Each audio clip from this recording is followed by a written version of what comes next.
Le tournoi du Quai 54, c'est le tournoi là où tous les meilleurs joueurs de rue français s'affrontent durant un week-end sur des matchs à élimination directe. Si tu gagnes, tu restes, si tu perds, t'es out.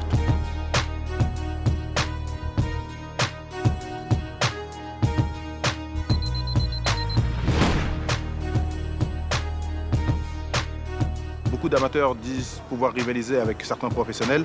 Le tournoi du Quai 54, pour eux, c'est l'occasion de les affronter.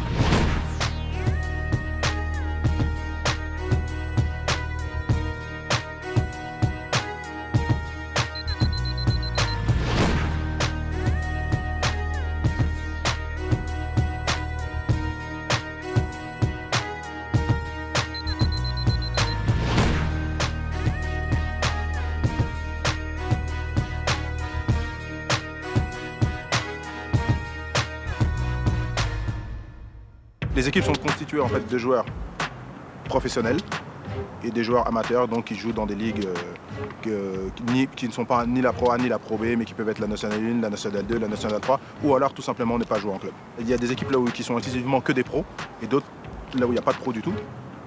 C'est l'équipe phare en fait, du Quai 54 qui a gagné le tournoi du Quai 54 en 2005, qui sont les Prolebs, qui est composé en fait, exclusivement, enfin pratiquement que de joueurs professionnels, dont Amarassi qui a été champion de France avec l'Asvel, ou alors Johan Sangaré qui était aux portes de l'équipe de France. 16 équipes qui participent au tournoi, 8 qui sont préqualifiées, donc ces 8 équipes préqualifiées sont les quarts de finalistes de l'année précédente. Et pour les 8 autres équipes, on organise des qualifications une semaine avant. Ce qui prouve en fait que n'importe qui ou n'importe quelle équipe qui pense pouvoir jouer au Quai 54 peut avoir sa place.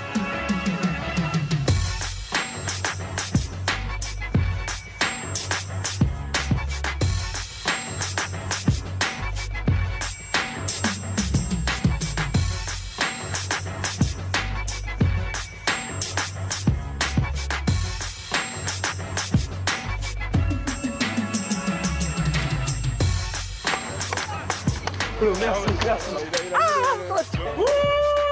Maman, papa, la famille, tout le monde. Sénégal, de Mali. Le basket de rue, c'est le basket à l'état pur. Donc, il n'y a pas d'arbitre, il n'y a personne pour vous protéger. Dans un tournoi comme celui-ci, on siffle beaucoup moins de fautes. Les arbitres sont beaucoup plus conciliants. On accepte vraiment que des fautes, les fautes graves. Mais un gars qui vient comment dire, sur un playground sait que de toutes les façons, il vient pour pratiquer un basket qui est vraiment physique. Et les gars, ils se tapent dessus, hein, ça joue dur. Les gars, ils tombent sur le béton et tout, ça fait mal. Hein. Faut faire attention, ça fait mal. C'est le streetball. Je pense qu'on peut apprendre de tous les types et de toutes sortes de compétitions. Et ça apporte comme le basket fédéral. Le fait qu'il y ait des pros dans ce tournoi, ça n'empêchera pas les amateurs de briller. Le meneur de l'équipe Prolebs, en fait, qui sont les champions du tournoi du Quai 54 2005, c'est un amateur, il s'appelle Tony Renfort.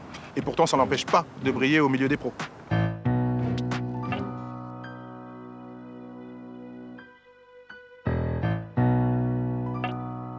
Nom Renfort, prénom Tony, surnom RT. Le mélange pro-amateur, ça permet de montrer qu'il n'y a pas tant d'écart avec certains joueurs qui jouent en pro et d'autres qui n'ont même pas de club. La plupart des joueurs pro, quand ils sont sur des playgrounds, ils ont peur de se blesser, ils jouent tout doucement et tout ça. Bon là, si tu joues tout doucement, tu perds. Moi, quand je joue contre des pros, j'ai envie de montrer déjà qu'entre eux et moi, il n'y a pas tant de différence que ça. Donc quand je les joue à fond. Et c'est vrai que j'ai plus envie de jouer contre quelqu'un qui est connu, un pro, que contre quelqu'un qui n'est pas connu. C'est vrai que je vais me donner encore un petit peu plus et je vais tout faire pour montrer que je suis là. Le fait qu'on a gagné maintenant, je sais qu'on a attendu au tournant. On est les favoris. Moi, si je perds, là, je suis dégoûté.